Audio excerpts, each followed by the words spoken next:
मेरे जीवन का ये पहला व्याख्यान है जो मैं इस विषय पर दे रहा हूं। इसके पहले इस विषय पर मैंने कहीं बात ही नहीं की, क्योंकि अभी तक तो मैं अध्ययन ही करता रहा। और ये बात करने का ऐसा हो गया कि एक दिन मैं शोभाकांत जी के घर खाना खा रहा था, प्रदीप भाई के साथ बात हो गई कि क्यों ना इस विषय पर बात किया जाए। तो ऐसे ये तय हो गया अनायास, लेकिन मुझे लगा कि ये शायद सार्थक हुआ। कई लोगों ने मुझे कहा, और खासकर बाबूजी माने शोभाकांत जी ने मुझे कहा कि तुम पुराने भाषण देना बंद कर दो, वो जो पेप्सी कोका कोला वाले और विदेशी स्वदेशी वाले या WTO वाले ये ही कहो। शायद बहुत लोग ऐसा कहते हैं। अगर ऐसा सबका मन बना तो शायद इस विषय में मैं आगे भी और ज्यादा गहराई से रिसर्च करके बात करता रहूंगा।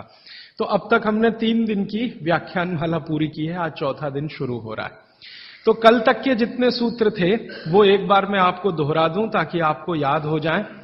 कल का सबसे पहला महत्व का सूत्र मैंने बोला था कि आप खाना खाने के बाद पानी ना पिए, पानी हमेशा 1.5 घंटे के बाद पिए। कारण मैंने उसका बहुत विस्तार से बताया था, उसमें दोबारा जाने की जरूरत नहीं है। वो पहला सूत्र था कल का। दूसरा सूत्र था कि पानी जब भी पिए तो घूट घूट भर के पिए, एक एक सिप लेकर पानी पिए, जैसे आप गर्म दूध पीते हैं या गर्म चाय या गर्म कॉफी पीते हैं। और उसका कारण भी मैंने आपको समझा दिया था। तीसरा सूत्र है कि आप जब भी पानी पिए तो ठंडा ना पिए, कभी भी ठंडा पानी ना पिए, हमेशा गुनगुना पानी पिए। वैसे जैन दर्शन में इसी को पक्के पानी की कहा जाता है। इसको बात वो बिल्कुल वैज्ञानिक है, भागवत जी भी उसका समर्थन करते हैं। हमेशा गुनगुना पानी पीने की कोशिश करें। आप में से कई लोगों ने सवाल पूछे थे कि गर्मियों में भी क्या गुनगुना पानी पिए। भागवत जी की माने तो गर्मियों में भी गुनगुना पी सकते हैं, लेकिन कोई बहुत तकलीफ आए तो मिट्टी के बर्तन का पानी आप गर्मी के दिनों में 3-4 महीने पी सकते हैं। फिर चौथा सूत्र यह था कल का कि पानी कभी भी पिए तो सवेरे उठते ही सबसे पहले जरूर पिए, माने सुबह की शुरुआत पानी से करें। और उसमें मैंने बताया था कि मुंह का कुल्ला किए बिना वो उठते ही पानी आपको पीना है, क्योंकि रात को जब आप सोते हैं तो जो कुछ भी लार मुंह में बनी है ये बहुत ही कीमती है, इसका औषधीय गुण बहुत है। और जैन दर्शन में इसको अहिंसा के साथ जोड़ा हुआ है, और वो मैंने करके भी देखा है कि सुबह की लार गलती से भी आप किसी चींटी या चींटा या मक्खी पे थूक दो, वो तुरंत मर जाएगा। सुबह की लार अगर आपने गलती से चींटी, चींटा या मक्खी पे थूक दिया, वो तुरंत मर जाता है, क्योंकि उसका औषधीय गुण बहुत प्रबल होता है सुबह सुबह। तो जैन दर्शन ने इसको अहिंसा से जोड़ा, भागवत जी ने इसको शरीर स्वास्थ्य से जोड़ा। तो ये 4 सूत्र मैंने कल आपको बताए थे, ये बहुत फंक्शनल हैं, ऑपरेटिव। इसके पहले 5 सूत्र पिछले 2 दिनों में मैंने बात की थी।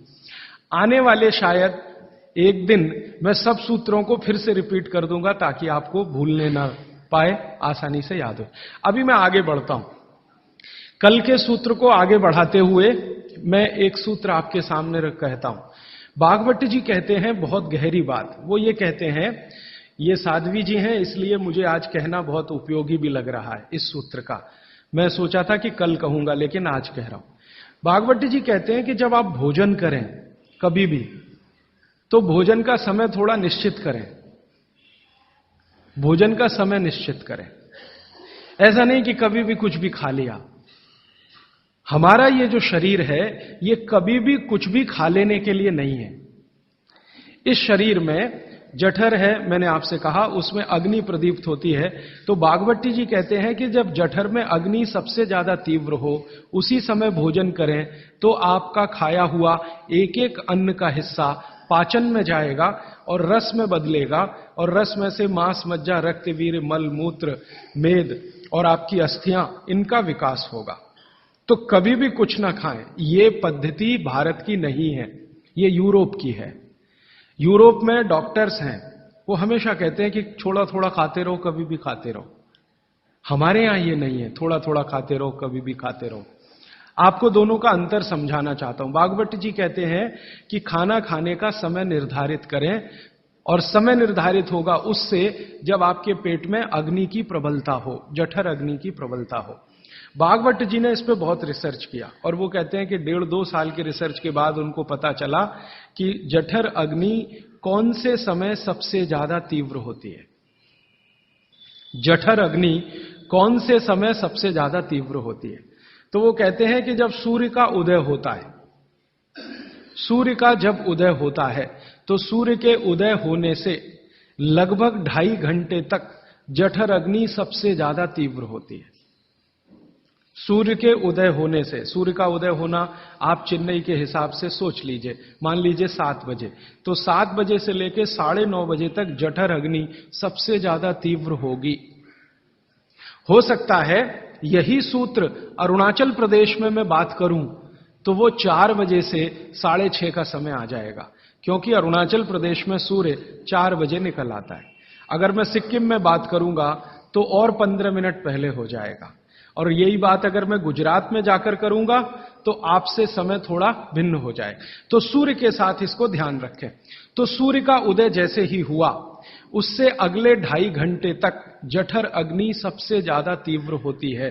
तो भागवत जी कहते हैं कि इस समय सबसे ज्यादा भोजन करें, इस समय सबसे ज्यादा भोजन करें।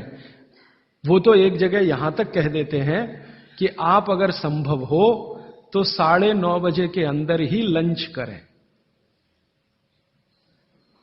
9:30 बजे के अंदर ही लंच करें, माने ब्रेकफास्ट गायब, नाश्ता छोड़ें, सीधे ही भोजन करें। यहां तक वो कहते हैं। वो ये कहते हैं कि सुबह 9:30 बजे तक अगर आपने भरपेट भोजन किया है तो इसमें से जो कुछ भी बनेगा वो एक एक बूंद, एक एक अन्न का टुकड़ा, एक एक दाने का टुकड़ा आपके शरीर के लिए उपयोगी होगा। क्यों? क्योंकि वो कहते हैं कि सुबह 7 बजे से, आपके हिसाब से मैं कह रहा हूं, 7 बजे से 9:30 जठर अग्नि बहुत तीव्र होती है। भागवत जी ने एक और रिसर्च किया था कि शरीर के जो अलग अलग अंग हैं, जैसे हृदय है हृदय, और जैसे जठर है जठर, जैसे किडनी है, जैसे लीवर है, इनके काम करने का अलग अलग समय है।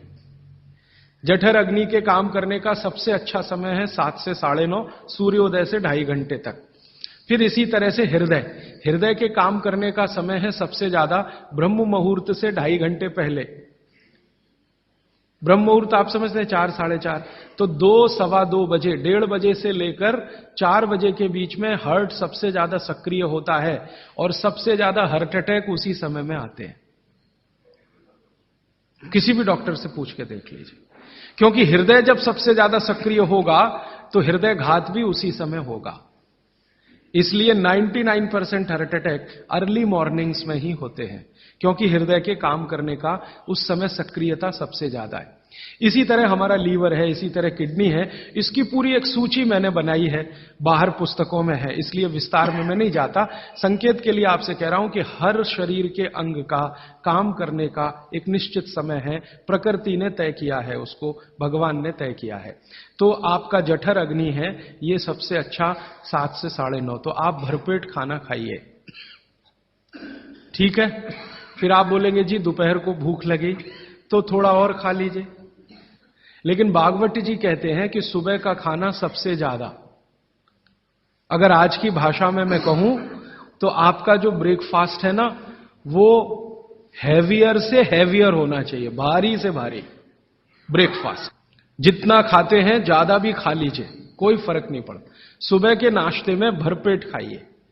फिर वो कहते हैं दोपहर का भोजन अगर आप कर रहे हैं तो इसको थोड़ा कम करिए नाश्ते से, दोपहर का भोजन नाश्ते से कुछ कम करिए, 1/3 कम कर दीजिए, और रात का भोजन दोपहर के भोजन का 1/3 कर दीजिए।